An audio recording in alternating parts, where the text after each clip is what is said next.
比特币最终能涨到哪呢？如果你对这个问题感兴趣，请随我看下去。我们来看一下周线图表。我们已经蛮久没有观察周线了。我们可以发现呢，目前呢，我们在下方呢有一个累积的，我认为第一根是不算的，也就是我们第一根的下跌呢，我们是不用去计算它的量能的，因为我认为这根的下跌它不能算是吸筹的过程。我们在下方呢累积了259天，那大约是6.34个 million 的量能。那我们在上方呢，我们来看一下。当然，我认为第一根不算，因为第一根即使它是它不可能是派发，或者说它不应该被计算为派发。我们在上方呢有210天，其实我们从时间来看呢，它或许260跟210，好像挺接近的，或者是说，我们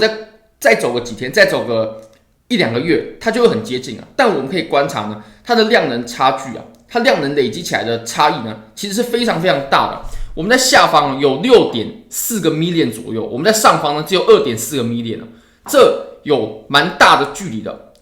已经差了非常非常多了。其实我们可以从一个方向去体现它，就是当时我们在下方的时候呢，我们在走这一段的时候啊，它的量能其实蛮大的，因为当时的波动挺大的，就是在 FTX 事件的前后。那你可以看到我们在上方呢，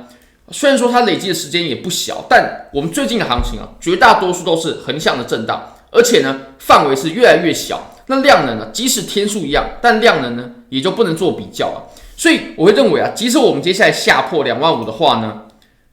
那么前低点，也就是大约在15500的位置呢，它也是不应该被跌破了。因为我们在上方呢，它并没有把我们在底部所吸筹的这个位置的筹码都给派发干净了。甚至我认为啊，我们在下方插出15500这根针的位置呢，它是一个假的这种跌破，所以我认为我们真正的底部呢，箱体的底部是在18500左右。所以我认为啊，即使我们接下来呢跌破了25000，那我们最低呢，也就是只会落在18500的上方，甚至到18000，我认为都有难度。我认为到2万左右可能就差不多了。我认为这个是蛮核心的观点，这也是我认为为什么我们底部呢已经出现的一个蛮大的原因了。那我们可以再测量一下，其实我们在上方呢所出现的这个3重顶，我会比较偏好称它为3重顶，因为如果说是头肩的话呢，你可以发现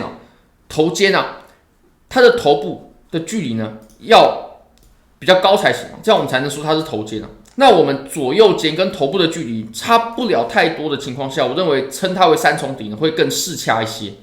如果我们测量这个目标价位的话呢，它的最终跌破的价位也会在$2万左右，那会不会到，我们就留给时间做证明了。不过我认为呢，我们前低点是没有办法被跌破的，甚至我认为到18500呢，就已经是非常非常极限了。那当然呢，其实对于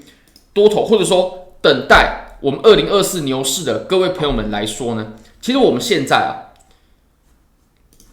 在越快的时间之内呢，去跌破25000是越好的，这样我们累积的量能呢，它就会比较不足以去跌破我们在18500的这个低的位置。那如果说跌破的话，这个位置都跌破，那我们就真的还会再找一个更低的低点，然后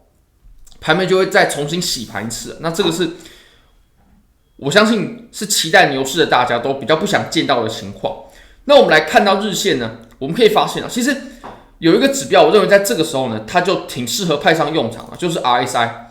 那 RSI 这个指标，它通常呢是在震荡行情当中会好用，它是一个震荡的指标，就是震荡的时候呢，看 RSI 真的是挺适合的。但如果说是趋势的时候呢，看 RSI 就会很不适合，或者说会一直没有抓住真正的趋势。比如说呢，你可以看我们在这段行情，它基本上走的是横向的震荡。那如果我们看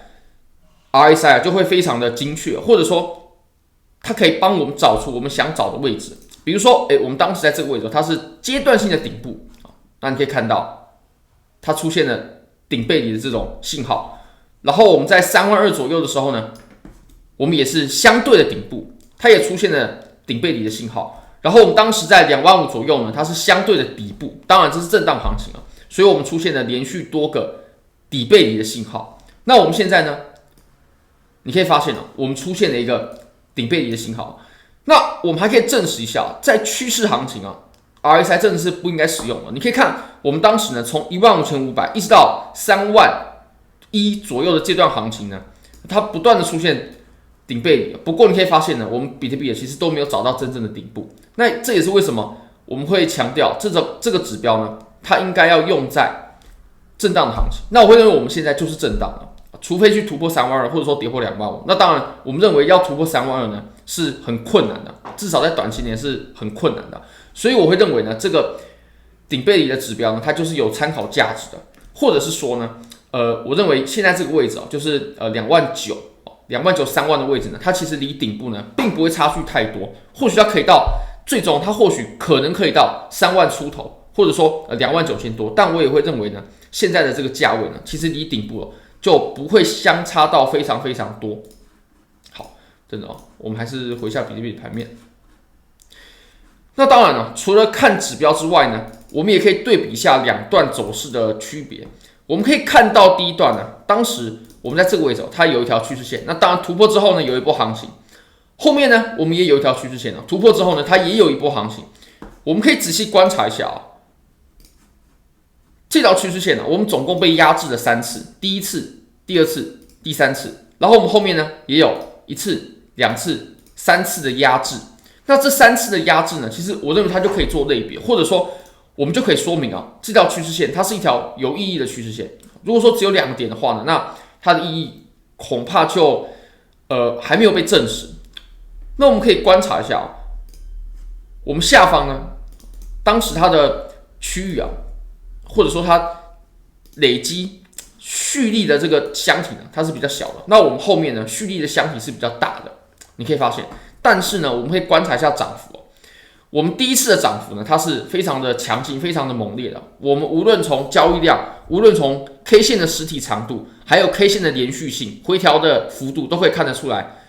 我们在第一次呢，它上涨的强度是比较强的。不过我们可以看到，我们现在第二次呢，我们可以发现如果跟我们第一次的上涨去相比较起来呢，我们可以发现第二次它的上涨是比较弱的。这也是为什么我会认为呢，我们是没有办法再回到32000左右的这样的高点我们顶多在29000、30000，或者说30000出头就已经很紧绷了。因为你可以看，我们当时这么强劲的上涨，它最终也只不过是在32000左右就受阻了。那我们这种断断续续的上涨，或者说它回调比较大的，连续性比较没那么好的，量能比较小的这种上涨呢，我相信它最后呢，很有可能就是落在29000多。我说实体部分或者说是30000出头一点点的地方，它会比较难再去到达22000，因为你可以看我们第二波的上涨，它就明显是比我们第一波要来得更弱了。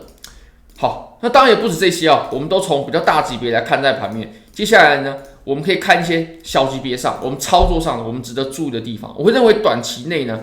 最重要的区域在28100这个位置28100，如果说它接下来呢被跌破的话，那我就会非常非常小心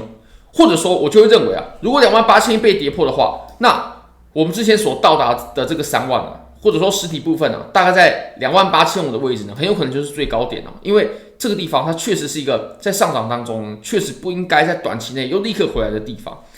当然在短期我们必须给它多一点的震荡时间，它才能去找出最后的方向。所以如果说回到1小时的话呢，虽然说最近它刚经历一波大的行情，